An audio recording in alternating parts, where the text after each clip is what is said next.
Este es un nuevo amanecer y nuestro mundo ha cambiado.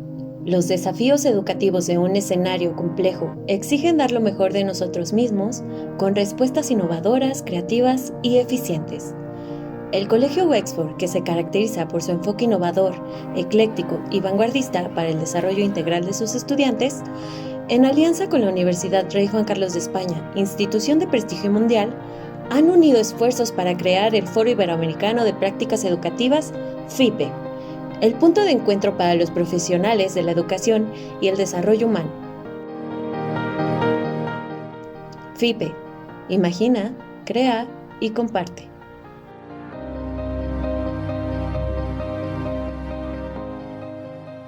Buenos días, México y Latinoamérica. Buenas tardes, España.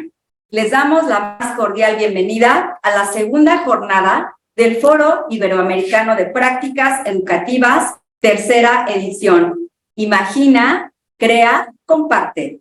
Soy la doctora Silvia Islas y es un honor para mí presentarles al doctor Emilio Torres con su conferencia ¿Estamos perdiendo el norte? Propósito y escuela. Emilio Torres González tiene una amplia trayectoria. Es doctor en pedagogía, máster en dirección de centros educativos, máster en neuroeducación y neuropsicología, máster en metodologías activas en el aula, máster en profesorado por la Universidad Complutense de Madrid y licenciado en economía. Es embajador en España para el Parlamento Mundial de Educación, PAME. Es auditor educativo en la norma europea ISO 9001-2015 para la gestión de calidad de los centros escolares.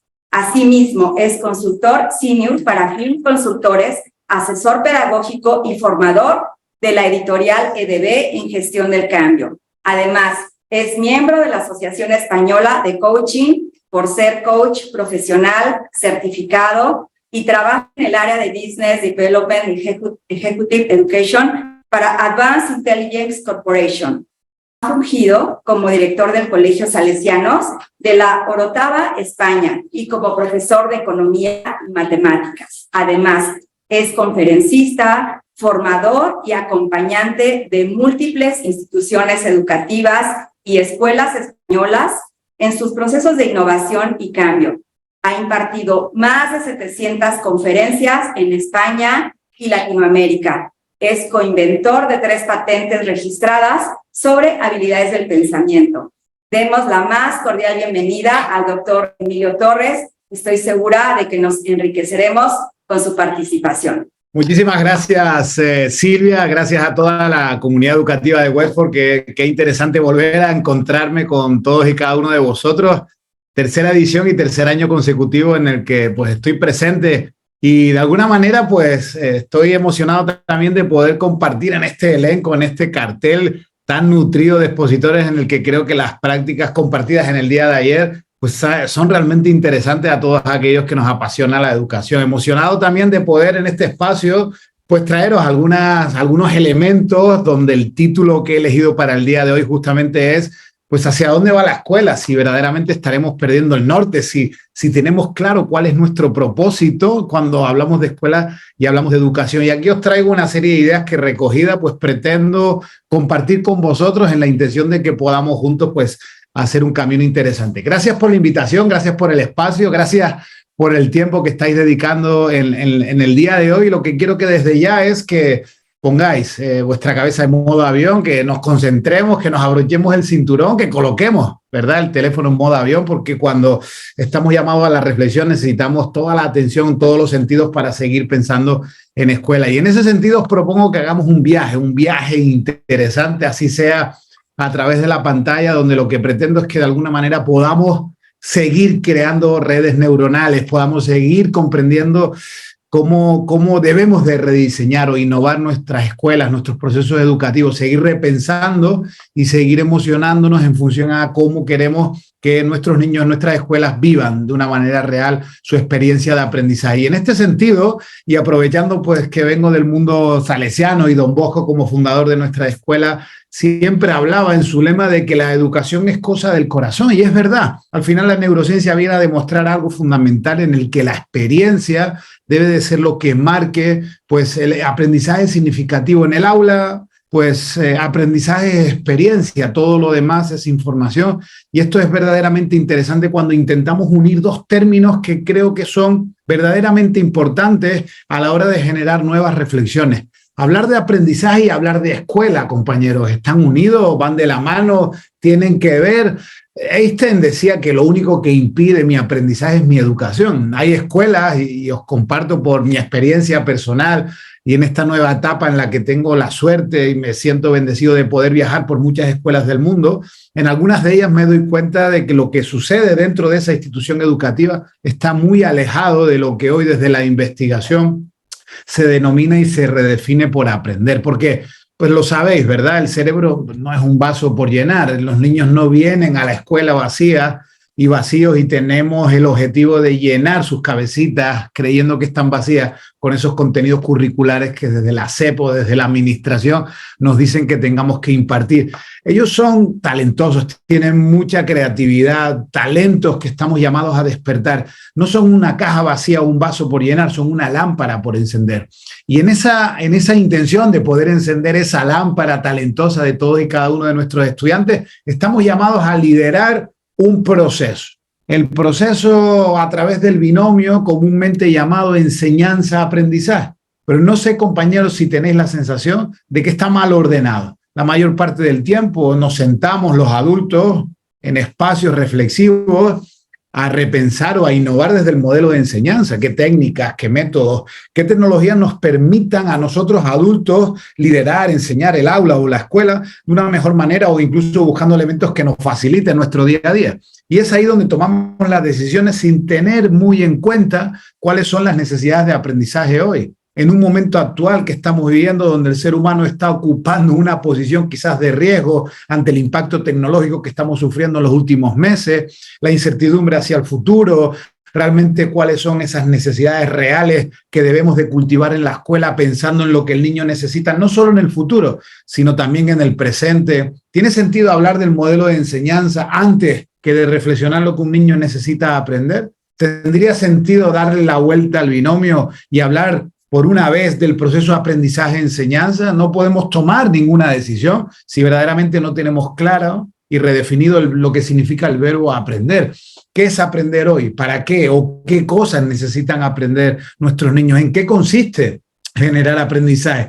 ¿Qué elementos no nos podemos dejar de lado? ¿Qué institución es la responsable y es la que está llamada a generar aprendizaje? La escuela. Y es ahí donde, pues, con cierta corresponsabilidad tenemos que pararnos, tenemos que reflexionar verdaderamente porque tengo la sensación de que a veces vamos como pollos sin cabeza en el que, pues, con la urgencia del cambio, con el ritmo al que cambia la tecnología, las propuestas, los métodos, las plataformas, la escuela tiene la sensación de que tiene que ir muy rápido, tiene que ir corriendo. Una escuela que no cambie año tras año sin dejar pues, que maduren algunos procesos puede tener la sensación de que no está innovando, y creo que eso es verdaderamente un error. En ese sentido, hablar de propósito, hablar de si estamos perdiendo o no el norte, significa pensar en qué tipo de escuela me quiero convertir. Y es ahí donde creo que la máxima o el propósito debe de estar llamada a que la escuela debe ser ese lugar en el que nuestros niños pasan bastantes años en su primera etapa de vida, a convertirse en una escuela que esté alineada con la vida.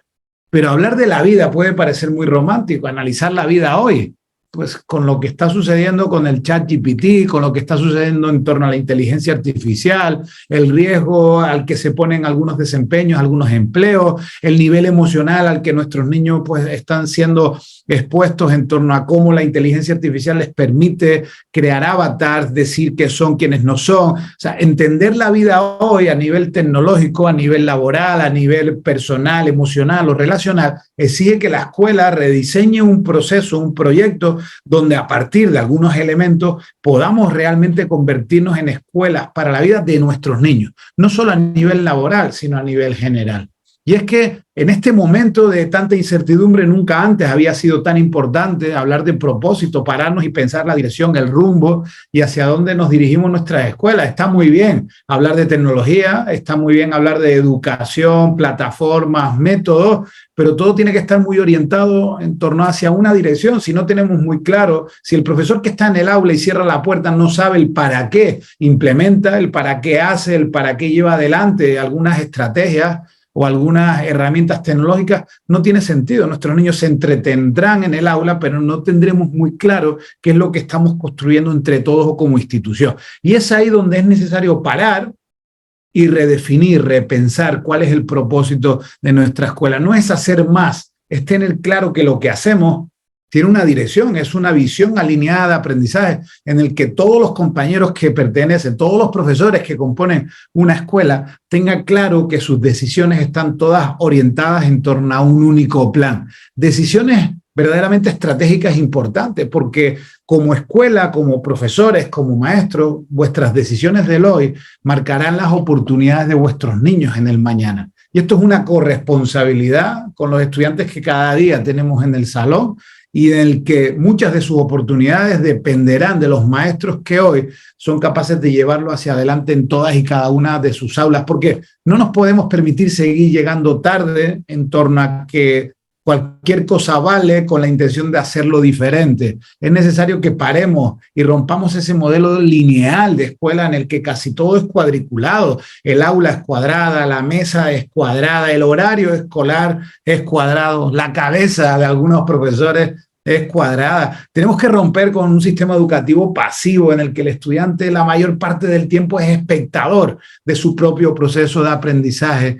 Tenemos que romper con esa escuela que está completamente desconectada a lo que sucede en el mundo. No es capaz un estudiante de transferir lo que sucede en el aula con lo que está pasando en su día a día. Y es ahí donde cuando hablamos de propósito tenemos que parar y pensar qué estamos haciendo mal, pero también qué estamos haciendo bien. Es decir, la escuela en este momento está en ese tramo de reflexión e incertidumbre en el que, a pesar de hacer muchas cosas bien, no toma conciencia de ellas para mantenerlas, cuidarlas y fortalecerlas. Y por otro lado, desde la investigación hay elementos que quizás ya están llamados a ser guardados para implementar o avanzar en ese sentido, que nos obliga a romper cosas que quizás desde la investigación tenemos claro que no estamos haciendo del todo bien. Por tanto, en ese ciclo de la innovación, con la intención de hablar de propósito y escuela, creo que debiéramos de pensar justamente por una primera pregunta, y es: ¿cuál es nuestra promesa como institución educativa?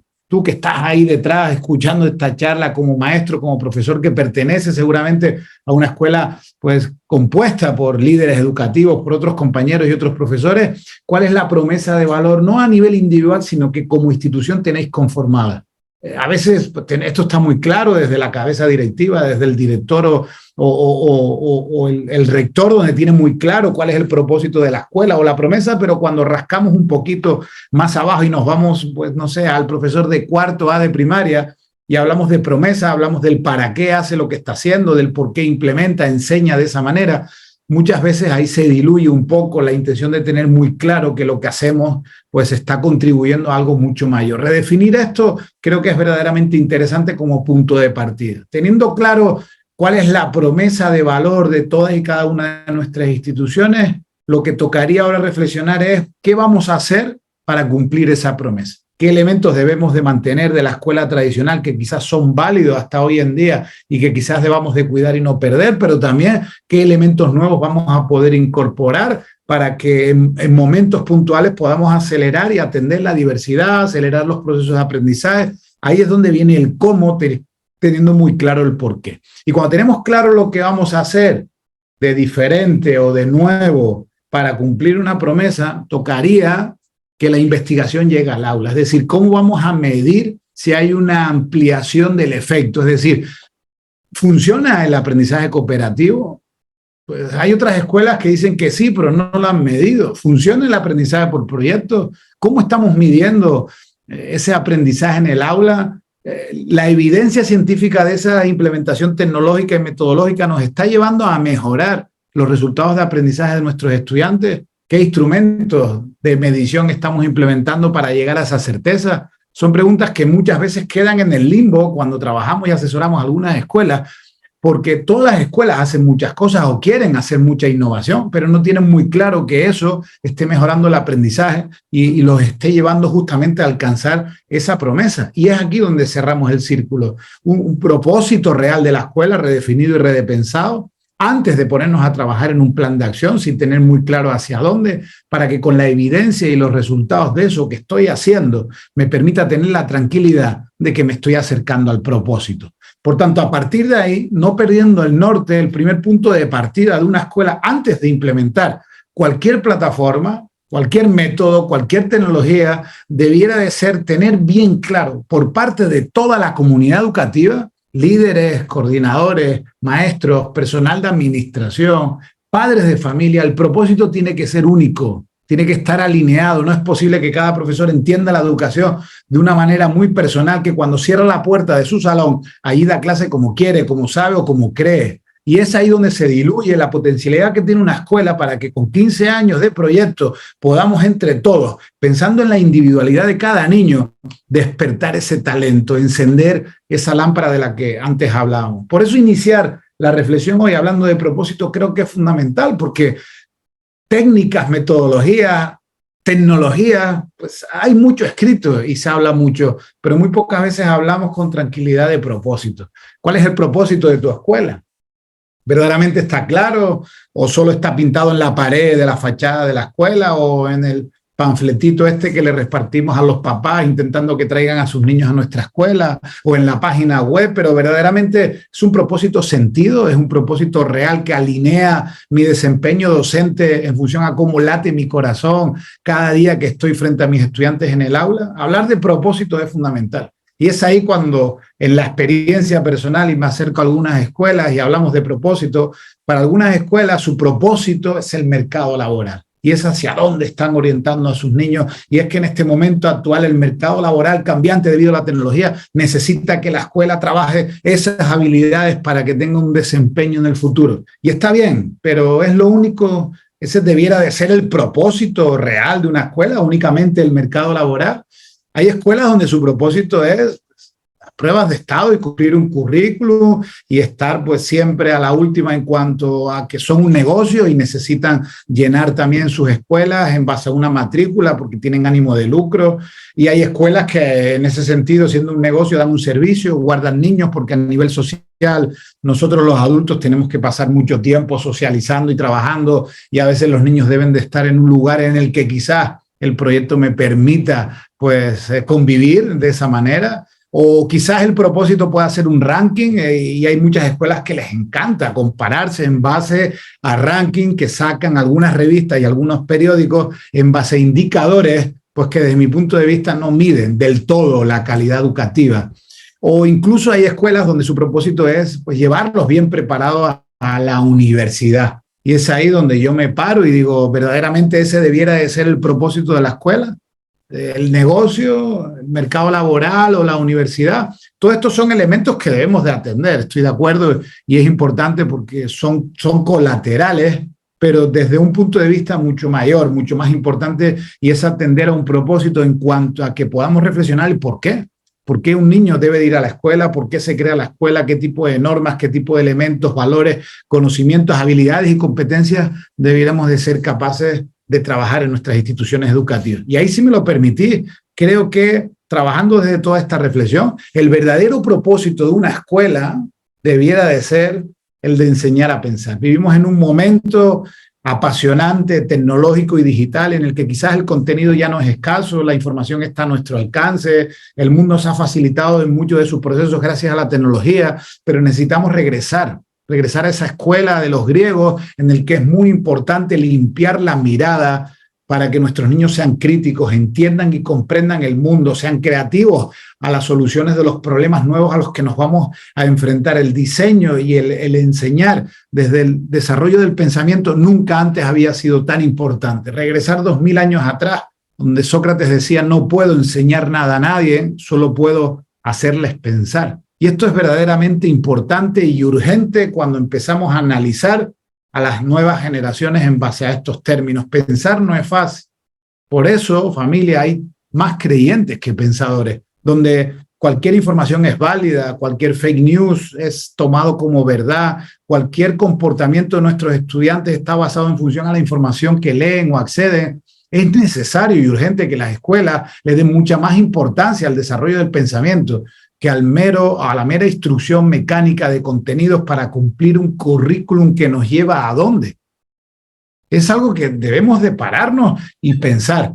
Más allá de los métodos, de los proyectos, de las tecnologías y las plataformas, creo que es una reflexión mucho más madura la que debiéramos de hacer antes de ponernos a innovar y a cambiar el aula, a estresar a muchísimos profesores en base a una serie de estrategias y dinámicas que tenemos que llevar al aula. Esto es fundamental y es estratégico porque hablar de pensamiento es hablar de habilidades, destrezas que debiéramos de una manera clara tener en cuenta nuestro diseño didáctico, en la manera en la que cuando llevamos a nuestros estudiantes en el aula a través de un caminito didáctico para conseguir desempeños, podamos poner en juego las 10 grandes asignaturas llamadas a ser desarrolladas en todos y cada uno de nuestros estudiantes. Y esto es fundamental. Yo personalmente me sueño con escuelas donde pinten en sus horarios escolares no asignaturas, no contenidos, sino cómo a partir de esos contenidos, sin renunciar, cuidado, sin renunciar a la matemática, a la lengua, a las ciencias o a los idiomas, cómo a partir de ahí podemos crear conocimiento a partir del desarrollo del pensamiento. No podemos poner en tela de juicio el conocimiento. Ahí leí un artículo hoy y se me ponían los pelos de punta porque un par de señores hablando de la tecnología decían, es que el conocimiento está en Google. No, el conocimiento debe de ser adquirido, debe de ser entendido, debe de ser comprendido para yo poder seguir creando conocimiento y eso me permita tomar buenas decisiones, resolver problemas, enfrentarme al mundo. El conocimiento no está en el Internet. Lo que hay en el Internet es información, pero el que debe de crear conocimiento a partir de esa información a la que nosotros tenemos acceso es el ser humano, es el cerebro de todos y cada uno de nosotros y para ello necesitamos de manera urgente el desarrollo del pensamiento. Por tanto, esto es fundamental entendido en un proyecto educativo. ¿Cómo van avanzando nuestros niños? ¿Cómo pasan de etapa? ¿Cómo pasan a la secundaria? ¿Cómo pasan a la preparatoria, al bachillerato? En este momento los sistemas educativos están articulados en base a una serie de contenidos, de materias curriculares estructuradas en base a un currículum que se habla de la manera en la que nuestros estudiantes deben de adquirir y demostrar que en un momento determinado eso está adquirido. Y eso es lo que nos permite tener la evidencia de que pueden pasar de un escalón a otro. Pero ¿qué ocurre con ese contenido que ellos están manejando? ¿Qué están haciendo? ¿Cómo lo están aplicando? ¿Cómo lo están comprendiendo? ¿Cuáles son esas destrezas y habilidades que estamos pudiendo tener la certeza que se están desarrollando en nuestras escuelas? ¿Son esas competencias reales lo que están guiando nuestro proyecto? Podemos decir que sí. Y os digo, aquí en confianza hay muchas escuelas que lo pintan en el papel o lo ponen en su proyecto educativo. Es una escuela que desarrolla a nivel competencial a todos sus estudiantes, pero verdaderamente cuando entras en la escuela y rascas un poco, te das cuenta de que su práctica educativa no es competencial, no está alineada, no es horizontal y vertical en torno a un propósito único. Y esto es urgente. Por eso el propósito en una malla curricular debiera de estar arriba y decir, oye, el propósito de todas las instituciones del mundo debieran de ser enseñar a pensar y redefinir, decidir qué es enseñar a pensar en vuestra escuela. Desde mi punto de vista, pues comprender, resolver problemas, generar proyectos de investigación, comunicación, creatividad, son elementos fundamentales que debieran de marcar lo que hago cada día en el aula. Y del otro lado, obviamente, tenemos que atender un currículum que ahí sí dice de manera clara, todos los currículums del mundo hablan del desarrollo de competencias. ¿Cuáles? Pues casi siempre las mismas, independiente del país donde nos movamos, siempre aparece la competencia lingüística, la matemática, la digital y son fundamentales. Entonces, cuando me pongo a diseñar, tengo arriba siempre claro el propósito de mi institución, teniendo en cuenta cómo mi currículum finalmente me propone una serie de contenidos y desempeños, siempre con la máxima de que sean aplicados para desarrollar competencias. Y ahí viene el proyecto al centro. ¿Qué estrategias voy a implementar? ¿Qué opciones didácticas pues voy a trabajar en el aula? ¿Con qué métodos? ¿Con qué técnicas? ¿Con qué cultura de evaluación? Siempre mirando a que todo eso que implemento tenga un norte, tenga un propósito y siempre la mirada curricular en base al desarrollo de competencias que según la norma estamos llamados a implicar. Estrategias didácticas y metodologías, tableta o libro de texto. pues si os lleva al propósito y desarrolláis competencias, pues seguid trabajando con un texto o con una tableta. Aprendizaje cooperativo por proyecto, decidirlo en base al desarrollo competencial de vuestro propósito, robótica, gamificación, progretti, decidirlo si tenéis claro hacia dónde os lleva. No implementéis nada que no esté alineado con vuestro propósito, desde el desarrollo del pensamiento para desarrollar competencias. Todo lo demás son fuegos artificiales, todo lo demás entretiene, pero no genera aprendizaje. Pero cuando yo tengo claro hacia dónde voy, sé realmente qué elementos en una temporalidad clara me van a ayudar a cumplir mi propósito en base al currículo. Por tanto, es fundamental, antes de ponernos a generar un plan de acción, tener muy claro cuál es el propósito real de mi institución, porque eso le va a dar claridad al segundo elemento que debiéramos de reflexionar a la hora de generar un ciclo de innovación en mi escuela. Un plan de acción. ¿Qué debiéramos de hacer si verdaderamente mi propósito es el desarrollo del pensamiento? Y ojalá estemos alineados. No sé si a través de la pantalla estáis de acuerdo o no, igual creéis que el propósito de la escuela debiera ser otro y ahí sería interesante pues abrir el debate, pero pues desde mi experiencia, desde mi investigación y todo lo que puedo leer y pescar, tengo claro que es el momento generativo más interesante para que la escuela se alinee con este propósito en pro de un plan de acción muy interesante. El por qué es fundamental. Ponernos a hacer algo sin tener claro el por qué, sabéis que no tiene sentido, porque el ser humano en este sentido es terco. Nadie cambia si no siente la necesidad de hacerlo. Y es fundamental cuando generamos proyectos de innovación en las escuelas, crear la necesidad del cambio. Una escuela que su propósito sea la universidad y sus estudiantes lleguen bien preparados para ese examen que da acceso a la universidad y las notas son suficientes, no van a cambiar, porque su propósito está cumplido.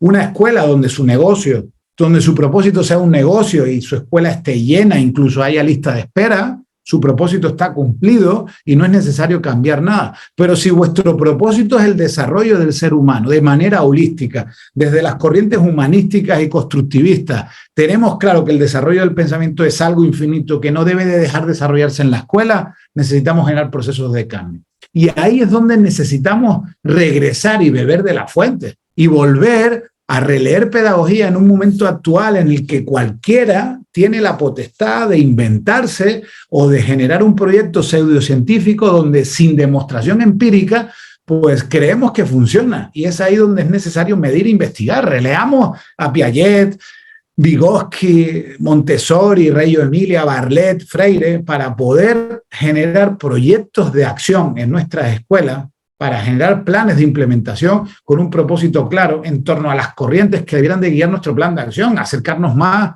como os digo, a la pedagogía, acercarnos más a la psicología cognitiva del desarrollo. La conducta de nuestros niños está cambiando, su relación con la tecnología, cómo están socializando, cómo se están comportando, debemos de atenderlo y no poder seguir enseñándolos igual cuando hay una carencia y un cambio en este sentido. Y por último, acercarnos obviamente a la neuro.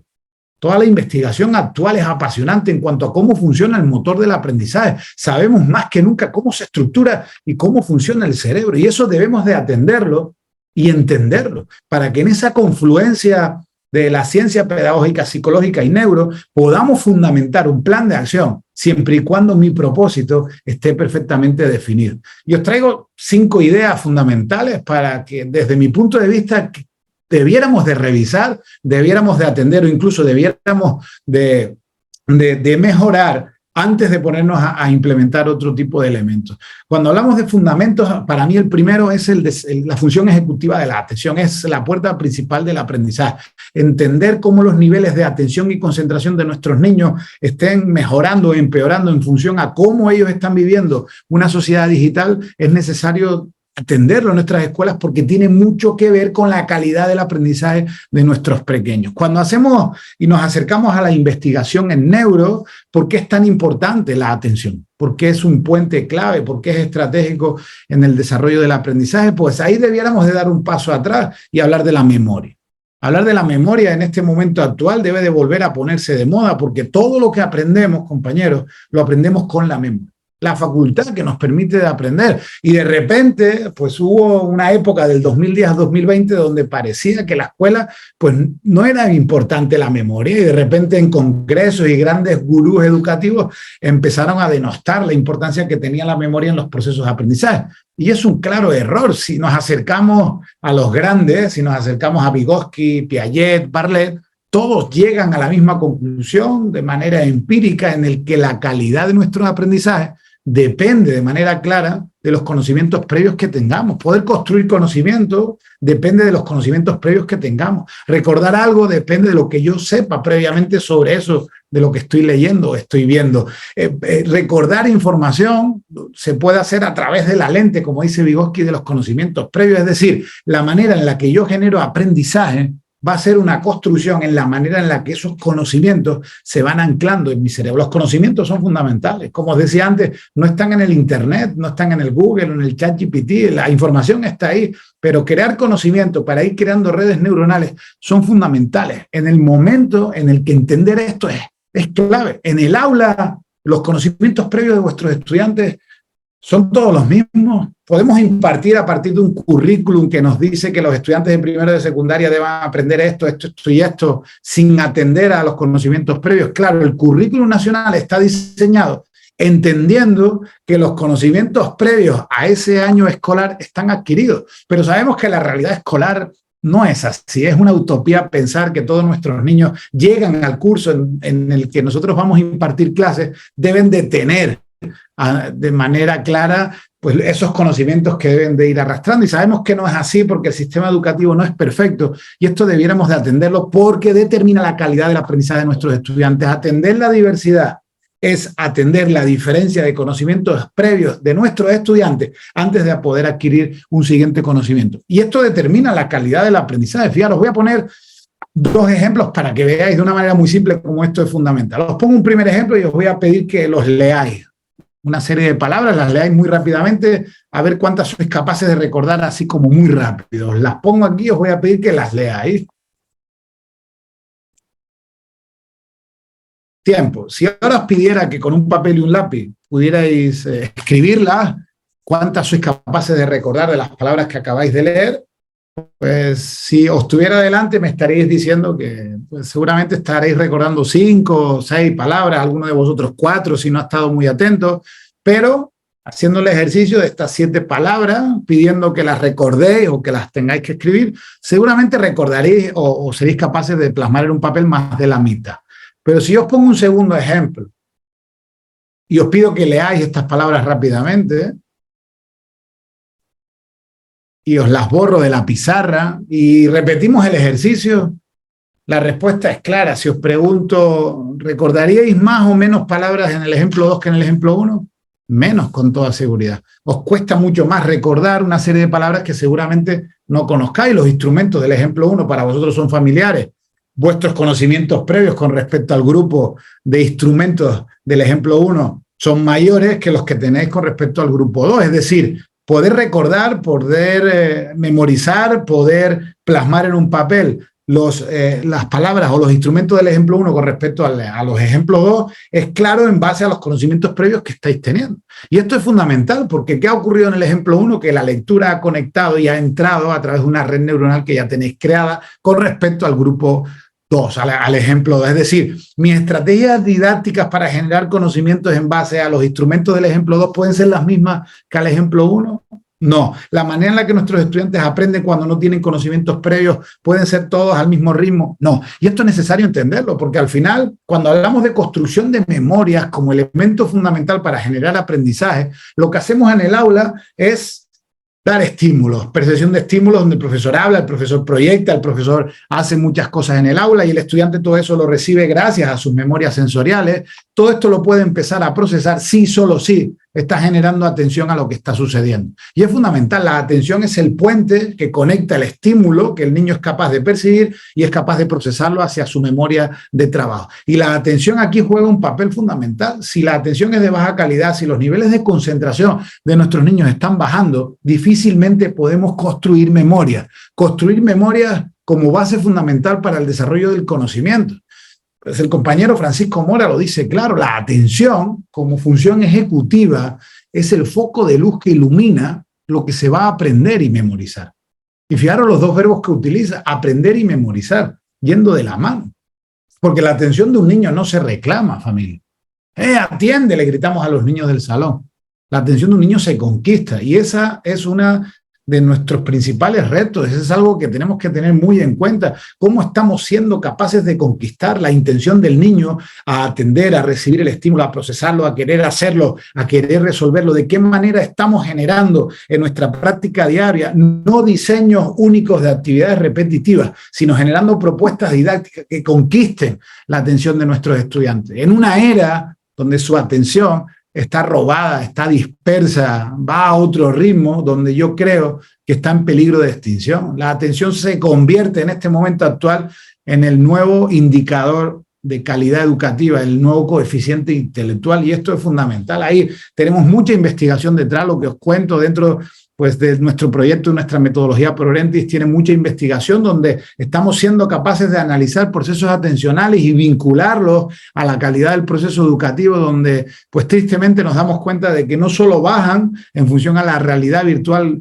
de ocio y de tecnología que están teniendo nuestros niños, sino cómo esto tiene una relación directa en cuanto a la calidad del aprendizaje que se están dando en algunas escuelas. Por tanto, primer elemento, ¿cómo piensa en tus estudiantes, piensa en tu escuela? ¿Cómo van de atención y concentración? ¿Crees que pueden mejorar? ¿Crees que está afectando a los rendimientos escolares? ¿Crees que tiene sentido seguir implementando tecnologías y metodologías que quizás no vayan orientadas a este primer escalón? Ahí os puedo dejar esta primera pregunta. Un segundo elemento, si estáis de acuerdo con que la atención es clave y estratégica en este primer lugar, un segundo elemento y un segundo escalón en esta era tecnológica son las destrezas de investigación. En este momento actual, no solo buscar, sino saber encontrar se convierte en estratégico y fundamental. Como os decía, el mundo cambió, el cambio de paisaje, la relación tecnológica, donde casi todo pasa por una aplicación en un momento actual en el que hay más tecnología que educación, llama a la puerta la necesidad de desarrollar este tipo de destrezas porque la información está, pero el encontrarla muchas veces no es sencillo. En un momento actual en el que nuestros niños se han ido a vivir a un nuevo continente, ahí juegan, ahí ligan, ahí se divierten, ahí conectan, ahí hablan, incluso ahí les pedimos que a veces estudien. Y es un nuevo entorno en el que ellos pasan la mayor parte del tiempo y nos quedamos a veces tranquilos creyendo de que son nativos digitales, y es un error. Sí, les gusta y pasan mucho tiempo, pero no tienen las destrezas necesarias para desenvolverse con éxito en un mundo globalizado, conectado, sin migraciones, en el que nuestros niños con conexión a Internet y un dispositivo, pues tienen bondades, pero también tienen peligros. Y eso es fundamental a la hora de tenerlo en cuenta en nuestros proyectos educativos, porque ahí los lanzamos al Internet a investigar términos, conceptos, donde la información que ellos reciben es vastísima, es súper extensa en muy poco tiempo, y a veces nos preguntamos cuando les pedimos que investiguen y vayan al Internet, ¿cómo están procesando toda esa información? ¿Con qué se están quedando? ¿Qué están leyendo? ¿Se creerán todo lo que leen? ¿Nos devolverán la tarea copiando y pegando? ¿Irán al ChatGPT? ¿Pondrán la pregunta que le hacemos y simplemente copiarán y pegarán la respuesta que ChatGPT le genera y nos la devuelven, donde por su cabeza no ha pasado nada, simplemente es un proceso mecánico? Es algo que nos debe hacer parar y pensar, porque decimos, ellos son digitales, pero ¿qué es ser digitales? Ser digitales hoy no es simplemente utilizar herramientas tecnológicas. Ser digitales hoy es ser capaz de utilizar la tecnología como vehículo para mejorar a las personas. El entorno digital debe de ser un vehículo donde si la información está, y es una gran bondad que estamos viviendo en nuestros días, la raíz del problema es que nuestros pequeños, incluso nosotros mismos, no estamos desarrollando la capacidad de encontrar información útil. Aquí también tenemos mucha investigación, tenemos un proyecto muy interesante de la mano con Google for Education aquí en España, donde es necesario desarrollar este tipo de estrategias de búsqueda, estrategias y destrezas para mejorar los proyectos de investigación, pequeños PBL, despertar esa capacidad crítica para identificar datos erróneos en la resolución de un problema. Es decir, la manera en la que esto se desarrolla también es vital si queremos mejorar el desarrollo del pensamiento de nuestros chicos. Por tanto, aquí va mi segunda pregunta, es: vuestros chicos investigan y van al Internet y tienen una relación diaria con el entorno digital, pero ¿cómo estáis colaborando para mejorar esas destrezas cuando ellos van a buscar o van a curiosear algo? Y es algo que debiéramos de pensar y de reflexionar. La atención como función ejecutiva puente a la construcción de memoria, la investigación como destreza a la hora no solo de buscar, sino de encontrar. Tercer y cuarto escalón: ¿cómo estamos siendo capaces a la hora de buscar información de decodificar esa información en múltiples formatos y cómo estamos siendo capaces de procesarla cómo la estamos comprendiendo. Decodificación, y fijaros que no digo lectura, digo decodificación y comprensión, porque el código ha cambiado y el Internet y lo digital nos está entregando un código de la información que tenemos que ser capaz no solo de decodificarlo, sino también tenemos que ser capaz de comprenderlo, porque vivimos en la era de la información. El otro día en una escuela le preguntaba a estudiantes de secundaria si creían que la lectura era importante y me decían que no. Creen que leer hoy pues, no es tan importante como hace 20 años. Y es un craso error. En la era de la información nunca antes había sido tan importante procesar información, procesarla rápido, de manera ágil, ser productivos en este sentido.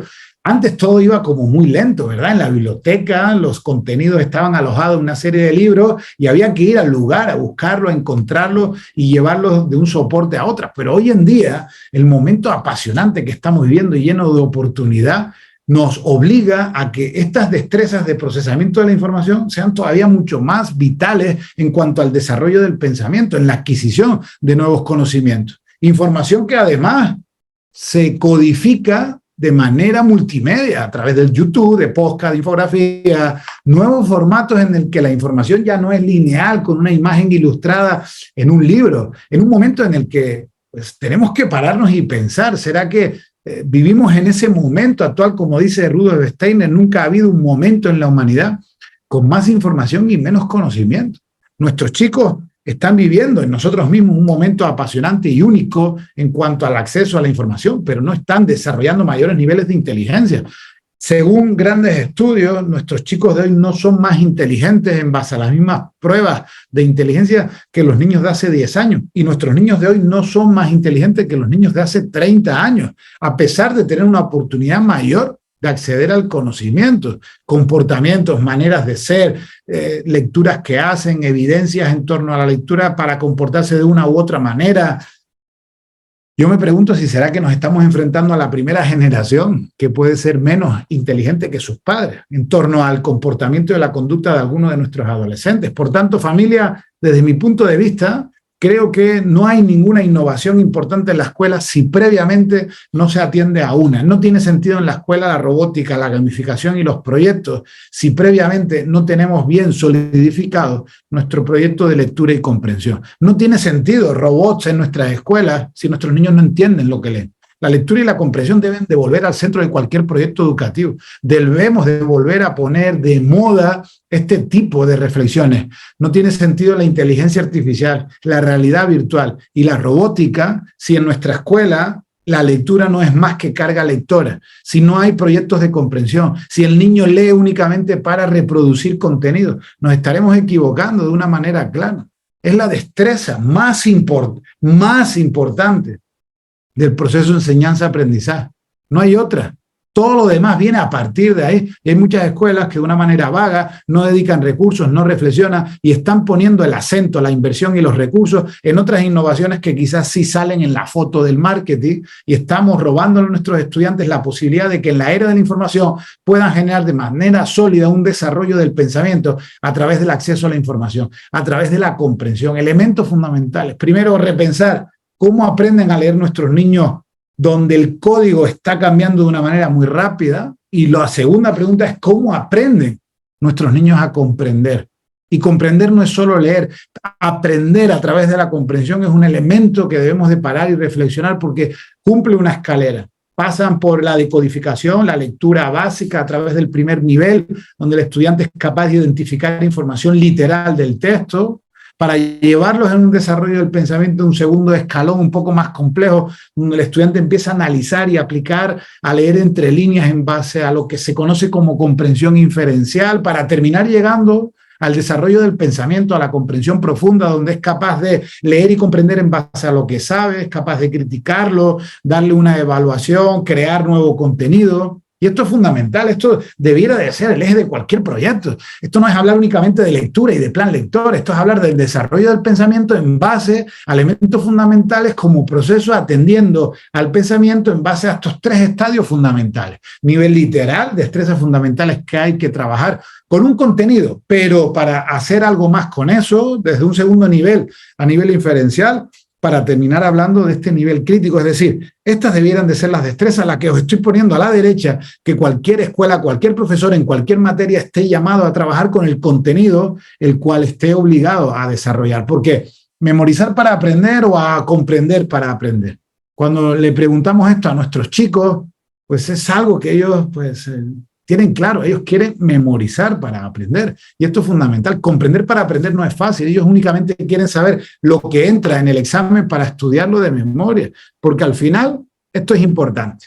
Cuando hablamos de nueva información, no se puede aprender si no es a través de la lente de los conocimientos previos. Yo no puedo hablar a un niño de 3 años de trigonometría porque no tiene los conocimientos previos para poder entenderme. Y es fundamental, el significado que yo le doy a la información nueva siempre depende de los conocimientos previos. Si yo agarro cualquiera de los libros que tengo aquí detrás y os pido que todos los que estéis ahora en la conferencia los leamos, al final cada uno de nosotros va a sacar una idea diferente del texto porque nuestros conocimientos previos con respecto al tema de ese libro son diferentes. El significado determina la calidad del aprendizaje. A esto es a lo que se le llama aprendizaje activo. Todas las metodologías y todas las tecnologías deben de estar orientadas a desarrollar aprendizaje activo. ¿Qué es aprendizaje activo? Generar aprendizaje con comprensión. Y esto es fundamental. Aprendizaje activo es desarrollar mejores niveles de comprensión de nuestros estudiantes. Ninguna metodología que no nos lleve a mejorar, ninguna estrategia y ninguna técnica que no nos lleve a mejorar los niveles de comprensión de nuestros estudiantes, pues estaríamos claros de que no nos está ayudando al desarrollo del pensamiento. Y si esto está claro, a veces me pregunto por qué lo estamos haciendo tan mal, donde continuamente la prensa, los estudios, las investigaciones nos dicen lo mismo, nos suspenden a las escuelas. Los niños leen, pero no entienden lo que leen. Más del 50% de los problemas de aprendizaje actuales dependen de la falta de comprensión lectora.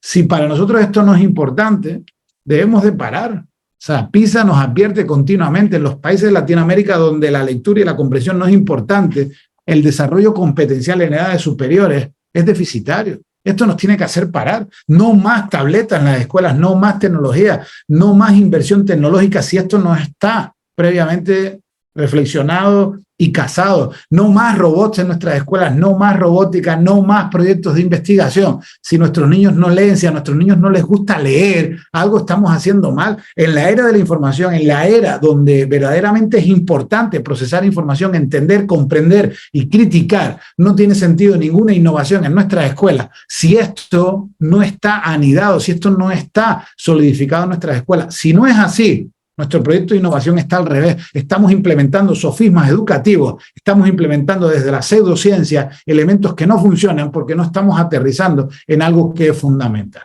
Y aquí tenemos también mucha investigación. La manera en la que procesamos la información determina de manera clara en el desarrollo del pensamiento. Una investigación muy interesante que desarrollamos hace unos años en la Universidad de Vanderbilt lo deja verdaderamente claro. Los rendimientos escolares de nuestros estudiantes de secundaria dependen de la calidad del acceso a la información. Y esto es fundamental. Procesos lectores, procesos de desarrollo del pensamiento a través de la escalera de la comprensión son vitales. Porque al final, el modelo de lectura no puede ser el niño lee y lee y lee y la carga lectora es lo que marca nuestro proyecto lector. Cuando un niño lee mal, la clave no puede ser que lea más. Tenemos que trabajar desde el modelo cuerda, es decir, el desarrollo de la lectura por entrenamiento, pero el desarrollo del lenguaje a través del vocabulario, a través del razonamiento verbal, para que todo esto sea un engranaje perfecto en el que desarrollemos pensamiento a través de elementos fundamentales. En ese incremento estratégico en cuanto al pensamiento y en ese incremento automático en cuanto a la carga lectora para llegar a ese momento fundamental del desarrollo del conocimiento a través de la lectura hábil. Pero entender la lectura como algo fundamental, no solo algo del siglo pasado en libros y en papel. Entender que hoy todo lo que hacemos pasa por algún elemento digital en el que lo que se nos devuelve y compartimos es pura información. Por tanto, ¿cómo van vuestros estudiantes de lectura? Redefinir el término de lectura, hablar de comprensión como desarrollo del pensamiento debiera de ser clave. Si fracasáis con rendimiento escolar en vuestros estudiantes mayores, si le preguntáis a vuestros chicos si les gusta leer y os dicen que no, nuestro proyecto educativo está fracasando. Fracasando, familia. Y por último, ¿todo esto para qué? Ya voy terminando. ¿Todo esto para qué? la atención como función ejecutiva, puente a la construcción de memoria, las destrezas de investigación para buscar y encontrar aquello que necesita, poder procesarlo de manera rápida y clara en entornos digitales para poder desarrollar pensamiento con esa información a la que tengo acceso para resolver problemas. Todo esto debe de ser para el desarrollo de las competencias. Hablar de competencias hoy es hablar de la capacidad que tiene una persona con conocimiento de resolver un problema. Y esta es la base fundamental del desarrollo de la escuela, la resolución de problemas. ¿Por qué esto es tan importante? Pues os lo llevo diciendo ya 50 minutos. En el aula, ¿nosotros qué hacemos? Dar información. Nosotros estamos en el segundo escalón. Profesor de matemáticas, ¿qué enseña información? ¿De qué? De matemáticas. El de ciencias, ¿qué enseña información? ¿De qué? De algún tema de ciencia. ¿Qué tiene que hacer el chico? Trasladar esa información y convertirla en conocimiento. Si el profesor tiene fundamento, hace investigación e incorpora algunas técnicas, esa información la intentará transmitir por diferentes canales. Usará pantalla, usará estrategias cooperativas, utilizará una pregunta generativa para desarrollar pensamiento, pero el que tiene que llevar la información y convertirla en conocimiento es el estudiante. Si el estudiante lo único que hace es memorizar la información para replicarla de manera literal en un examen, ahí no hay transferencia. Ahí no hay conversión de la información en conocimiento. Hay un elemento fundamental y es el desarrollo de las destrezas fundamentales para generar pensamiento. Y es aquí donde tenemos que poner el acento. Necesitamos generar mayores niveles de conocimiento, pero sin el desarrollo continuo y paralelo de estas destrezas fundamentales no lo vamos a conseguir. Seguiremos teniendo escuelas donde el estudiante seguirá estudiando para aprobar. ¿Este conocimiento para qué? Para llevarlo al último escalón de la pirámide, para el desarrollo competencial, para resolver la pregunta, para resolver el proyecto. ¿Cuál es la definición de competencia? Resolución de problemas con el conocimiento al que tengo acceso. Y en esa intención de resolver el problema, mi conocimiento crece, mi conocimiento se solidifica, mi conocimiento pasa al segundo nivel y voy construyendo en base a la manera en la que me enfrento a retos y los voy resolviendo. Porque la nueva definición de inteligencia es la capacidad que tenemos para resolver problemas. Un niño no más inteligente que otro únicamente por su capacidad de memoria. Es como la memoria construye conocimiento para enfrentar y resolver un problema con otro tipo de habilidades y destrezas. La definición de inteligencia hoy va mucho más allá de la memoria. Y es ahí donde nuestro desarrollo curricular debe de pasar, y lo repito por quinta vez, debe de pasar del contenido al desarrollo de destrezas. La información para construir conocimiento, donde verdaderamente lo que nos permite hacer y conseguir esa transferencia es el desarrollo del pensamiento. Aprender a resolver es aprender a pensar. Y es fundamental. Desde mi propia experiencia, y termino ya con esta segunda parte, fijaros, en mi escuela quitamos los proyectos de robótica porque había una carencia clara en cuanto al desarrollo del pensamiento. Quitamos todos nuestros proyectos tecnológicos de realidad virtual aumentada porque entretenían y no enseñaban. Domesticamos la inversión tecnológica de nuestras aulas, proyectores digitales, mesas digitales, tabletas digitales, pizarras digitales, porque nos dimos cuenta de que todo lo que tiene el apellido digital no enseña solo.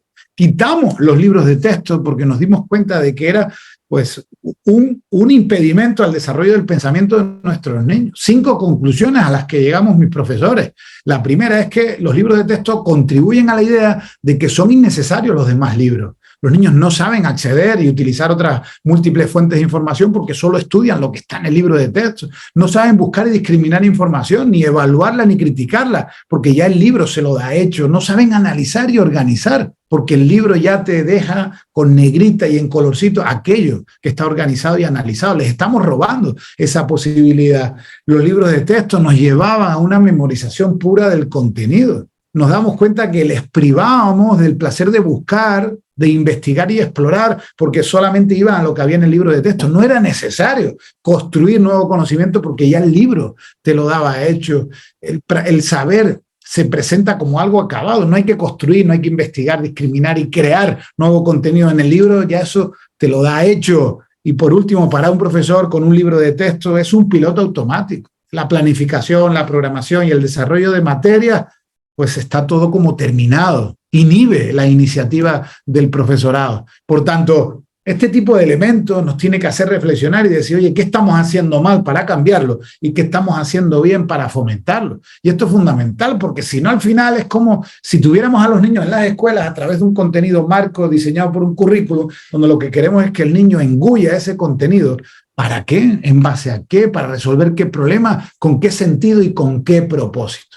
Por tanto, en este último punto, el de las destrezas de resolución de problemas, sería la quinta, ¿no? Cómo van de atención y concentración, destrezas digitales, lectura y comprensión y resolución de problemas, le dieran sentido a una pirámide en la que a partir de aquí invirtamos en todas las tecnologías que queráis, mejorad vuestros espacios, gastaros el dinero pues en luces de colores en vuestras escuelas, pero si esto no está conseguido y no hay un desarrollo real atendiendo a la diversidad de estos elementos, creo que nos estaríamos equivocando. Por tanto, desde mi punto de vista, y por ir resumiendo, propósito claro de la escuela, el desarrollo del pensamiento. Plan de acción que nos permita tener claro el propósito para idear esta construcción del pensamiento, y aquí os he dado algunas pistas. Y por último, la medición de los resultados para tener claro, con evidencias de que eso que estoy implementando me lleva a alcanzar mi propósito. Y ahí hay que aprender de la analítica. La evaluación no es únicamente la suma promedial de unas pruebas estandarizadas para ver si el niño aprende o no aprende. La evaluación debe de convertirse, y en este momento donde la analítica es tan importante, marcando muchos mercados, en educación tiene que entrar como una ciencia de datos porque es poderosísima. La evaluación nos permite mejorar nuestra manera de enseñar y entender cómo el niño aprende. Es un proceso en el que nos damos cuenta cómo aprende el niño y cómo mejorar su aprendizaje, pero a la vez, y en doble vía, me permite a mí como profesor entender cómo un niño enseña. Cuando yo llego a las mesas de evaluación y veo a algunos profesores que presumen de que en su aula solo aprueban 5 o en su aula solo aprueban 10, yo lo que pienso verdaderamente es que ese profesor está perdiendo el tiempo. Si tenéis 30 estudiantes en el aula, les colocáis un examen después de 15 días de cualquier contenido y solo os aprueban 3 o 5, habéis perdido 15 días. Si no estáis siendo capaces de llegar a más del 70% del aula, tenéis un problema en la manera en la que estáis enseñando porque vuestros chicos no os comprenden, o porque no tienen los conocimientos previos, o porque hay un problema en el canal, en el mensaje, en el método, en la estrategia. La evaluación os tiene que ayudar también como profesores a entender no solo cómo el niño aprende o si aprende o no aprende, sino cómo está enseñando. Y en este sentido, desmitificar el término de evaluación y calificación no tiene nada que ver. Una cosa es tomar registros en base a elementos empíricos que el niño hace y desempeña, y por otro lado, cómo eso os permite generar una reflexión para acompañar el proceso. Y es fundamental. Y ahí está la pregunta: ¿cómo medimos los aprendizajes de los estudiantes? Tema 1, tema 2, tema 3, sumamos notas y damos un promedio aritmético. Ahí hay acompañamiento, ahí no hay proceso, ahí lo que hay es una evaluación estanco en este sentido. Por tanto, una escuela innovadora que no arranque por la evaluación y la tome como punto de partida, alineada con el propósito, pues corre el riesgo de convertirse en un parque de atracciones pedagógicos. Hacemos muchas cosas, pero si no hay una evidencia en cuanto a la evaluación, en cuanto al Learning Analytics, pues ahí es donde nos estamos equivocando. Recoger datos es interesante, pero hay que analizar todos esos registros que tenemos de cada niño, de cada grupo y de la escuela para tomar buenas decisiones. Un buen análisis de la data en cuanto al proceso de aprendizaje de nuestros niños nos permite tomar buenas decisiones, y ahí cierro el círculo en base al propósito. Por tanto, familia, con esto ya pues casi que terminando, era la intención de compartir en el día de hoy la manera en la que propósito y norte en un plan de acción nos lleva en torno a la medición de resultados a tener claro que nuestro proyecto tiene mucho sentido en ese sentido, porque al final una escuela que atienda y entienda la diversidad y la singularidad es fundamental e importante. Cada niño es inteligente, solo que de manera diferente. Y es fundamental entender la diversidad de nuestras escuelas. No son iguales, son únicos, son diferentes y necesitan que sus escuelas le den las oportunidades reales para desarrollarse como personas. No podéis seguir hablando de igualdad, no todos los niños necesitan lo mismo. Quitaros eso de la cabeza, hablemos del término equidad familiar. Cada niño es único, aprende y necesita una caja de un tamaño diferente. Hablar de reinventar la escuela no es solo cambiar esta foto donde lo que mejor se nos ocurre es cambiar papel por tabletas. Aquí no hay cambio, aquí no hay entendimiento de que el desarrollo del pensamiento tiene que pasar por entender que cada niño es diferente, independientemente del año de nacimiento, independientemente de que vistan iguales a través del uniforme escolar. Cada niño necesita oportunidades, vivencias y experiencias en nuestras escuelas únicas, donde al final nuestra mejor herramienta como profesores es elegir bien cómo enseñar en clave y en la dirección correcta en torno a un propósito, porque somos la clave del cambio. Ninguna tecnología será capaz de transformar el desarrollo humano cuando somos capaces de conectar a través de la experiencia con nuestros estudiantes, porque para ellos se necesitan super profesores, necesitamos que en nuestro ADN haya amor verdadero por la profesión que nos dirige, con la intención de cambiar nuestro rol. No somos replicantes, compañeros, somos agentes de transformación donde urge un cambio de mentalidad, colocando verdaderamente al niño en el centro en base al desarrollo del pensamiento. Y la receta para conseguir todo esto está en nuestro interior. Solo tenéis que mirar hacia adentro y encontrar ahí la posibilidad de seguir soñando, porque sin utopía no hay educación. Y una utopía que os dejo hoy es que ningún niño del mundo se quede sin la posibilidad de descubrir su talento. Así que mil gracias, un placer, y espero que estas reflexiones os hayan servido para seguir entre todos soñando, porque verdaderamente así es, que ningún niño se quede sin la oportunidad de desarrollar su talento. Mil gracias. Gracias a ti, Emilio. Extraordinaria ponencia, como siempre, nos dejas con una profunda reflexión, inspiras, y te agradecemos enormemente por tu magistral conferencia. Tenemos bastantes preguntas y comentarios de los participantes. Por cuestiones de tiempo, nuestro equipo de staff ha seleccionado algunas, las más representativas. Y bueno, te pregunta Blanca Serna, si la escuela desde el nivel básico hasta la preparatoria modifica su proyecto educativo, ¿cómo podemos apoyar a los alumnos, a los estudiantes en el cambio cuando estos entran a una educación muy tradicionalista en la universidad?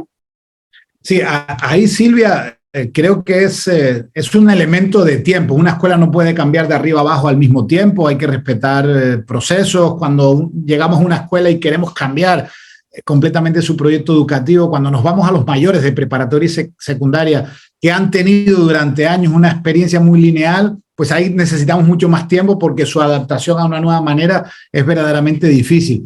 Pero cuando esta pregunta, que es recurrente, nos dice, ¿y qué pasa cuando nuestros estudiantes llegan a una universidad que les sigue pidiendo que esté ahí sentado inerte? Voy a ser valiente, voy a decir, quizás no tengan que ir a esa universidad, quizás esa universidad no esté dando puestos de trabajo, no esté dando respuesta.